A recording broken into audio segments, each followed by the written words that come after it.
কোনেও ইয়াত 1 টকা নলব কাৰণ আমি কোনেও টকাৰ কাৰণে এই পাৰ্ক বনোৱা নাই আমি এই পাৰ্ক গুৱাহাটীবাসী ৰাইজৰ কাৰণে বনাইছো দ্বিতীয় হেল্ল' এভৰিৱান ইতিমধ্যে গমেই পাইছে আপোনালোকে ভিডিঅ'টো কিহৰ ওপৰত হ'বলৈ গৈ আছে আৰু এয়া আমি একদম পূৰা ৰেডি হ'লোঁ আৰু যিহেতু আমাৰ অনুষ্ঠান এখনো আছিলে আজি আৰু এয়া অনুষ্ঠানখন শেষ হোৱাৰ পিছতে আমি যাবলৈ ওলালোঁ যিহেতু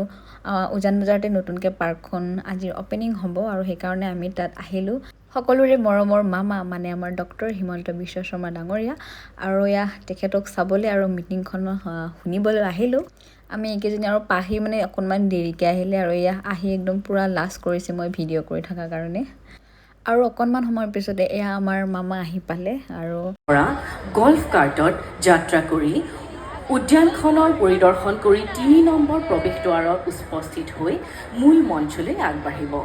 আৰু আমি পূৰা ৰখি আছোঁ তেখেতক চাবলৈ তেওঁৰ ভাষণ শুনিব মহোদয়াকা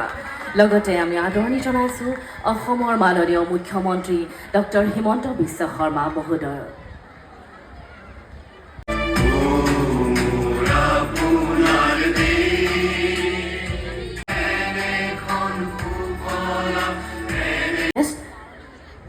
Honorable Minister Shrimati Ajanta Nayak Dahariani to felicitate with a horai.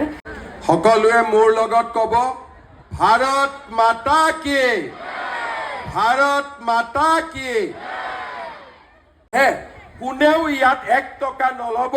কাৰণ আমি কোনেও টকাৰ কাৰণে এই পাৰ্ক বনোৱা নাই আমি এই পাৰ্ক গুৱাহাটীবাসী ৰাইজৰ কাৰণে বনাইছো দ্বিতীয়তে ৰাতিপুৱা সময়ত যেতিয়া আমাৰ সিনিয়ৰ সিটিজেনসকল ইয়াত খোজ কাঢ়িব আহিব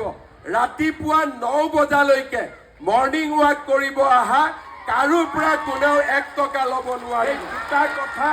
মনত ৰাখিব ৰাতিপুৱা 9 বজালৈকে এইটো উজান বজাৰৰ ৰাইজৰ সম্পত্তি গতিকে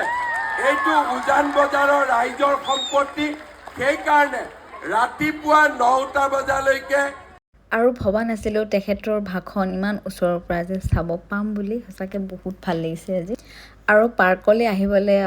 বহাগলৈকে ফ্ৰী আছে বুলি তেখেতে ক'লে আৰু মনটো বেছি ভাল লাগি গ'ল MLAs and all the citizen of Guwahati আৰু মিটিংখনো শেষ হ'ল আৰু আমিও ঘৰলৈ আহিলোঁ আৰু আজিৰ ভিডিঅ'টো